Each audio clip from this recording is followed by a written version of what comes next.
DMKയുടെ സാന്നിധ്യം കൊണ്ട് ചേലക്കരയിൽ LDFും UDFും വരിഞ്ഞു മുറുകി. പരാജയത്തിൽ ന്യായീകരണങ്ങളുമായി PV അൻവർ. അദ്ദേഹത്തിന്റെ വാക്കുകളിലേക്ക്. എങ്ങനെയാണ് നമ്മൾ മത്സരിക്കാൻ പോകുന്നത്? നമുക്ക് കേരളത്തിലെ 14 മണ്ഡലങ്ങളിൽ നിന്നും കുറേ ആളുകൾ നമ്മുടെ വാട്സാപ്പ് ഗ്രൂപ്പുകളിലുണ്ട്. നിങ്ങൾ കേട്ടാൽ അത്ഭുതപ്പെടും. ചേലക്കരയിലെ വാട്സാപ്പ് ഗ്രൂപ്പിൽ നമുക്കുണ്ടായിരുന്നത് 3 പേരാണ്. വെറും 3 പേര് ഒരു വാട്സാപ്പ് ഗ്രൂപ്പിൽ അംഗമായ ഒരു നിയമസഭാ മണ്ഡലത്തിലേക്കാണ് നമ്മൾ രണ്ടും കൽപ്പിച്ച് തിരഞ്ഞെടുപ്പിന് ഇറങ്ങുന്നത്. കൊട്ടം പാറപ്പുറമാണ്. അത് കിളച്ച് ഒരു തുള്ളി വെള്ളം എവിടെയെങ്കിലും പൊട്ടുമെന്നാണ് നമ്മൾ നോക്കിയത്. നമ്മുടെ ആശയങ്ങളാണ് നമ്മൾ ജനങ്ങളുമായി സംവദിച്ചത്. ഉപതെരഞ്ഞെടുപ്പാണ്, നിങ്ങൾ മനസ്സിലാക്കണം. നമ്മൾ 5000 വോട്ട് പിടിക്കുക എന്ന ഉദ്ദേശത്തോടു കൂടിയാണ് പോയത്.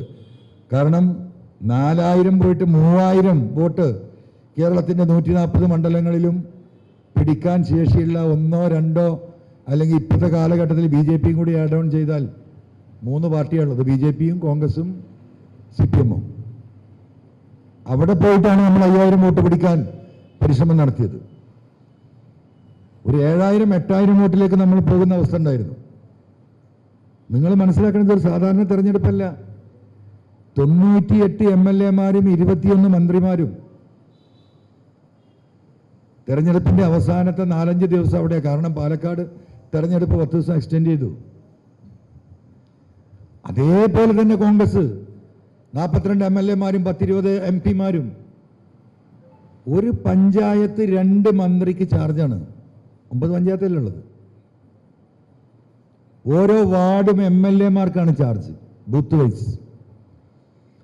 ഈ രീതിയിൽ മതിലുകൾ സൃഷ്ടിക്കുകയാണ്. അതിൻ്റെ ഇടയിലൂടെയാണ് നമ്മൾ ഈ 4 ആളെയും വെച്ചിട്ട് ഈ നടന്നത്. നിങ്ങൾ മനസ്സിലാക്കണം, ചെറിയ കാര്യമില്ല. ഉപതെരഞ്ഞെടുപ്പ് എന്ന് പറഞ്ഞാൽ തെരഞ്ഞെടുപ്പിൽ ഏറ്റവും ടഫസ്റ്റ് ആയിരിക്കും ഉപതെരഞ്ഞെടുപ്പ്. കാരണം എല്ലാ ശേഷിയും അവിടെയല്ലേ. 34.5 കോടി രൂപയുടെ ചെലവഴിച്ച കണക്ക് ഇലക്ഷൻ കമ്മീഷൻ നമ്മൾ പരാതി കൊടുത്തിട്ടുണ്ട്. ഇവർ 3 കൂട്ടരും കൂടെ കൂടിയിട്ട് ആവറേജ് 10 കോടിയിലപ്പുറം ഓരോ സ്ഥാനാർത്ഥിയും ചെലവഴിച്ചിരിക്കുകയാണ്. ഒരു ബൂത്തിൽ 6-7 ലക്ഷം രൂപയാണ്. അപ്പം നമ്മളുടെ ഒരു സാന്നിധ്യം കൊണ്ട് അവർ വരിഞ്ഞു മുറുക്കപ്പെട്ടു.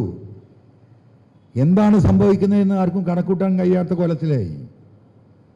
നമ്മുടെ വളരെ എണ്ണം കുറഞ്ഞ പ്രവർത്തകർ വീട് കയറി ഇറങ്ങുമ്പോൾ 3 പ്രാവശ്യമാണ് പിന്നെ UDF-ൻ്റെയും CPM-ൻ്റെയും പ്രവർത്തകർ കയറുന്നത്. നമുക്ക് എല്ലാ വീട്ടിലൊന്നും എത്താൻ പറ്റിയിട്ടില്ല. എന്നിട്ട് വ്യക്തിപരമായിട്ട് പറഞ്ഞ് ഡിഫെൻഡ് ചെയ്യും.